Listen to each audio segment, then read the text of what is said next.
ছেলে মেয়েদেরকে বাবা মা এত ভালোবাসে, সব গোপন তথ্য তার কাছে আলোচনা করে। কোনোদিনও করো না, সেটা ভুলেও করো না।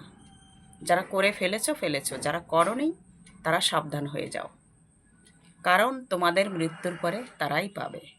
যেখানে দুজন পাঁচজন থাকে তাদের জন্য সেইভাবে প্ল্যান করে রেখে যাবে, যাতে মৃত্যুর পরে তাদের নিজেদের মধ্যে কোনো মারপিট না হয়, সেটা করে যাবে। তাছাড়া গোপন তথ্য তাদের কাছে ফাঁস করো না, তাতে তোমার বিপদ আসবে। বিপদ আসবে বই কি, ভালো কিছু আসবে না।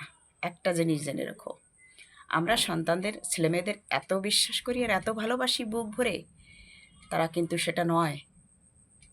সবসময় সেটা ভেবে নিও। মনকে শক্ত করো, মনকে শক্ত করো, বুদ্ধিমতী বুদ্ধিমান হতে হবে, তাছাড়া উপায় নেই। কিন্তু না না, আমার ছেলে এটা করতে পারে না, আমার মেয়ে এটা করতে পারে না, ভুল, মারাত্মক ভুল এটা, মারাত্মক ভুল।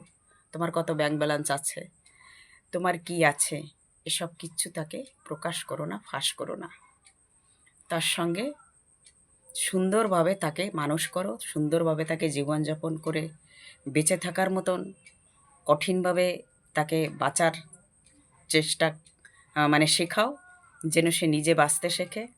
সে বাবা মায়েরটার উপরে লোভ করে বসে না থাকে। তার সুপথ হবে সেটা, সেটা তার পথ চলার মানে ক্লিয়ার হবে, সেটা তার পথ চলা ক্লিয়ার হবে।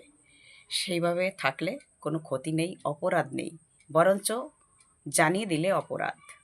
সেটা করো না, ভালো থেকো।